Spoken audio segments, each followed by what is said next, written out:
Selamat pagi adik-adik. Perkenalkan, nama kakak Niputu Dika Prastari. Kalian bisa panggil kakak Kak Putri. Kakak berasal dari Universitas Pendidikan Ganesha Prodi Bimbingan Konseling. Nah, pada kesempatan pagi kali ini, kakak ditugaskan untuk melakukan bimbingan klasikal dengan tema inteligensi.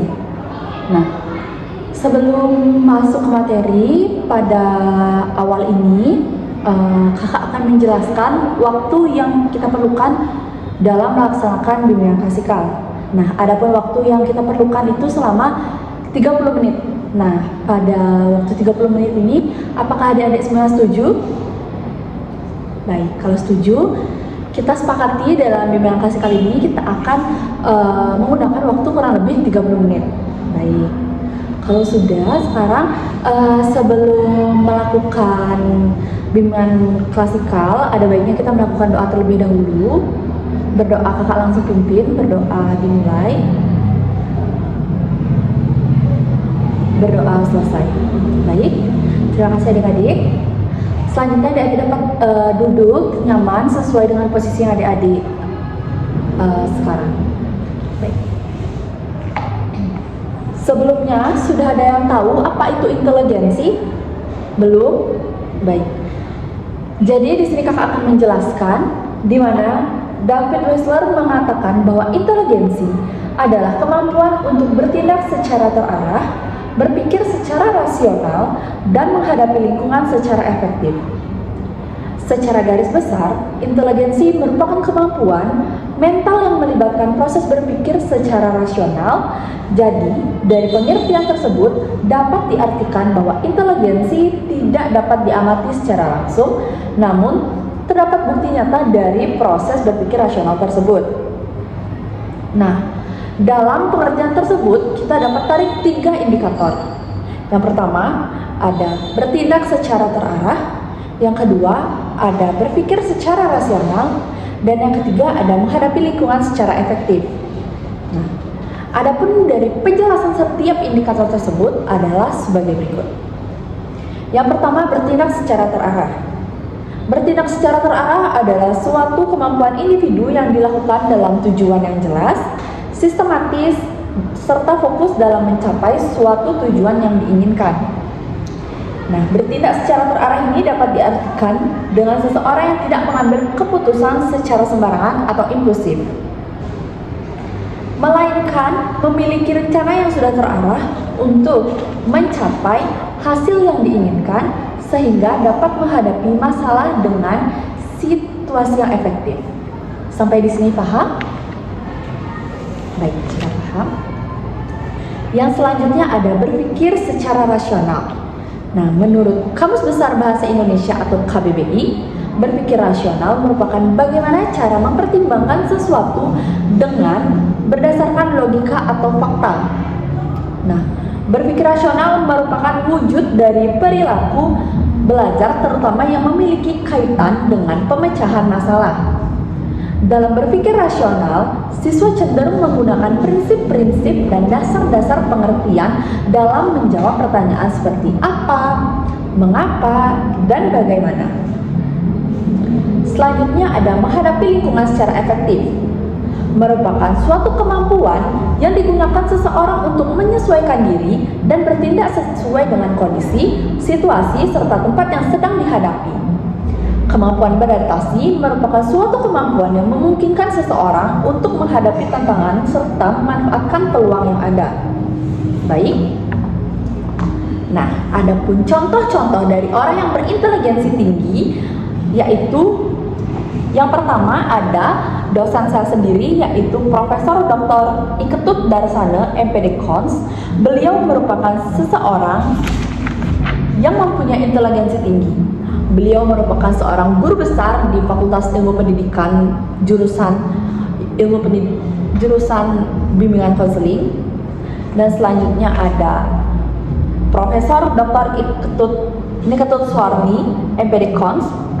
Beliau juga ada salah satu seorang yang memiliki inteligensi atau kecerdasan tinggi. Selanjutnya ada 2 teman saya, yaitu ada Tinkin Violang, merupakan salah satu mahasiswi yang cukup pandai dan rajin di kelas, aktif dalam mengikuti kegiatan yang ada di kampus, dan selalu mengutarakan pendapat dalam sesi tanya jawab. Yang selanjutnya ada Pusri Leoni, merupakan mantan ketua HMJ jurusan IPPB Undisa yang berprestasi. Ia juga mengikuti berbagai kegiatan organisasi yang ada. Pada pekan kemarin, ia berhasil bersama teman-teman dikirim ke Filipina untuk menjadi delegasi dari kampus.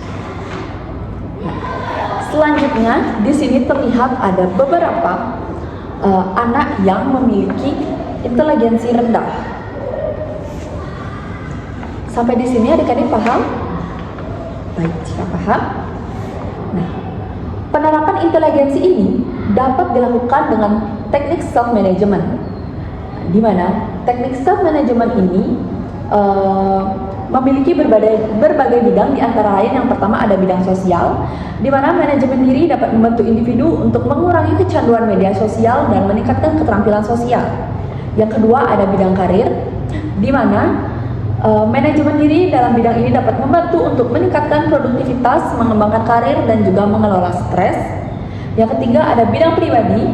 Dalam bidang ini, manajemen diri membantu individu untuk mengelola emosi, membantu pengembangan diri, dan meningkatkan kepercayaan diri. Dan yang terakhir ada bidang belajar, di mana manajemen diri dalam bidang belajar dapat digunakan untuk membantu setiap individu dalam mengelola waktu yang dimiliki, serta untuk mengontrol stres akademik. Baik, sekian materi yang dapat kakak sampaikan. Apakah adik-adik mengerti sampai di sini?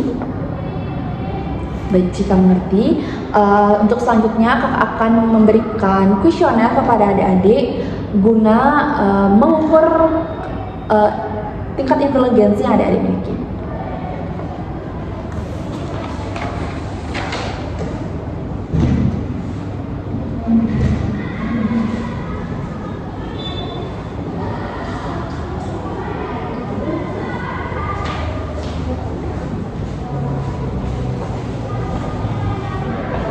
Baik, di sini kakak sudah membagikan kuesioner. Jadi kakak berikan waktu 15 menit kepada adik-adik untuk mengerjakannya. Jadi adik-adik dapat mengisi pernyataan-pernyataan tersebut dengan baik, di mana pada pernyataan tersebut itu terdapat jawaban SS, ST, TS, dan STS, di mana SS itu sangat setuju, S itu setuju, TS itu tidak setuju, dan STS itu sangat tidak setuju. Di mana adik-adik dapat mengikuti jawaban yang menurut adik-adik benar, atau menurut adik-adik lebih cenderung kepada diri adik-adik, seperti itu. Baik, kuesioner dapat dijawab mulai dari sekarang.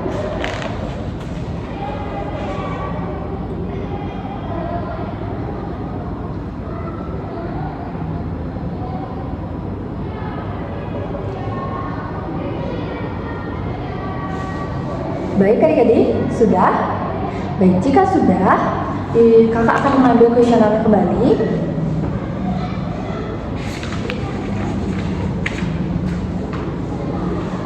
Baik, kuesioner ini kakak akan periksa terlebih dahulu. Untuk selanjutnya akan kita lakukan bimbingan kelompok. Nah, untuk bimbingan kelompok selanjutnya nanti kakak akan konfirmasi lebih lanjut kepada adik-adik untuk siapa-siapa saja mengikuti bimbingan kelompok tersebut, seperti itu. Baik, sekian saja yang dapat kakak sampaikan. Atas perhatian adik-adik semuanya, kakak ucapkan terima kasih dan kakak izin pamit. Selamat pagi. Selamat pagi adik-adik. Selamat pagi Ibu.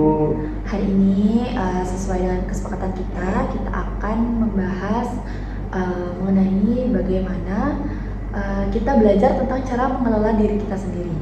Siapa di sini yang pernah merasakan kesulitan untuk mengerjakan tugas? Saya Ibu. Saya sering lupa tugas yang harus dikerjakan. Mungkin adiknya? Kalau saya juga kadang saya tidak tahu harus mulai dari mana Ibu. Oke, itu merupakan suatu hal yang biasa. Mari kita coba teknik self management, di mana pertama kita harus bisa membuat daftar tugas. Siapa yang tahu bagaimana cara membuat daftar tugas? Saya Ibu. Ya, baik. Gimana kita bisa menuliskan semua tugas yang harus dikerjakan? Betul, setelah itu kita bisa memberi tanda pada tugas yang sudah selesai. Hal ini membantu kita melihat apakah tugas-tugas apa yang sudah kita capai. Mari kita coba membuat daftar tugas sederhana. Apa saja tugas yang kalian miliki minggu ini? Kalau saya punya PR matematika dan harus membaca buku, Ibu. Bagus.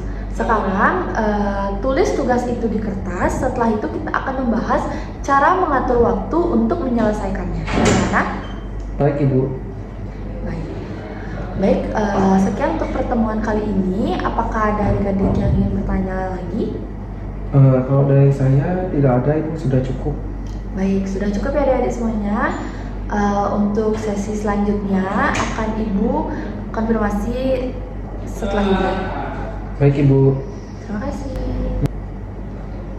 Selamat pagi adik. Selamat pagi, Ibu.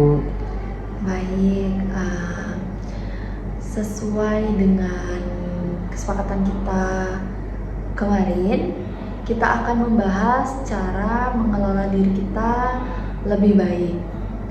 Siapa di antara kalian yang merasa memiliki kesulitan dalam mengatur waktu? Saya, Ibu. Saya sering menghabiskan waktu bermain game dan lupa mengerjakan tugas. Oke, itu merupakan hal yang umum terjadi ya pada adik-adik. Mari kita coba teknik self management. Salah satunya adalah membuat jadwal harian. Siapa yang tahu cara membuat jadwal harian? Setahu saya kita bisa menuliskan waktu untuk belajar dan waktu untuk bermain. Apakah seperti itu, Ibu? Betul sekali.